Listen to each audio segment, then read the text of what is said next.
राज्यातील गरीब आणि कष्टकरी लोकांना पोटभर आणि चांगले जेवण मिळावे यासाठी 2020 साली महाविकास आघाडी सरकारने शिवभोजन थाळी सुरू केली।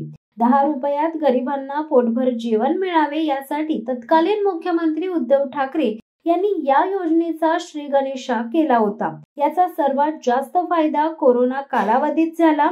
लॉकडाऊन मध्ये सर्व काही बंद असताना गोरगरीब कष्टकरी जनतेकडून शिवभोजन केंद्रातील जेवणासाठी मागणी वाढत होती। जिल्ह्यात 121 शिवभोजन केंद्रे सुरू करण्यात आली होती। यामधील जेमतेम 72 केंद्रे सुरू असून ती देखील टप्प्याटप्प्याने बंद पडत चाललीत। शिवभोजन थाळी केंद्र चालवण्यास देताना महिला बचत गटांचा प्राधान्याने विचार करण्यात आला होता।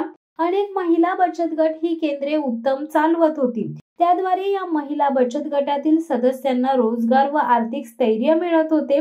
राज्य सरकारकडून शिवभोजन थाळी केंद्र चालकांना प्रत्येक थाळी मागे दर महिन्याला अनुदान देण्यात येते। मात्र आता हे अनुदान देण्यात विलंब लागत आहे असे केंद्र चालकांचे म्हणणे आहे। सरकारने आपला भोंगळ कारभार असा सुरू ठेवल्यास उर्वरित केंद्रेही वर्षभरात बंद पडतील अशी अवस्था आहे। विधानसभा निवडणुकीपूर्वी महायुती सरकारने लाडकी बहीण योजना सुरू केली आहे। सध्या या योजनेला निधी देण्यासाठी राज्य सरकारला हजारो कोटी खर्च करावे लागतात। त्यामुळे इतर योजनांना निधी देण्यात आखडता हात घेतला जात आहे। यात शिवभोजन केंद्रांनाही फटका बसत आहे।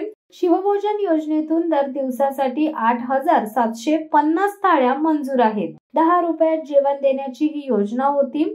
शहरी भागासाठी शासनाकडून 40 रुपये तर 25 रुपये ग्रामीण भागातील केंद्रांना सरकारकडून अनुदान दिले जाते। सध्याच्या स्थितीत निधी उपलब्ध होत नसल्याने हे अनुदान देण्यात अडचणी येत आहेत।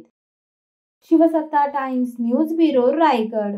दे धडक बेधडक वृत्त देणाऱ्या आपल्या शिवसत्ता टाइम्स न्यूज चॅनलला लाल बटन दाबून सबस्क्राईब करा आणि बेल आयकॉनला क्लिक करायला विसरू नका।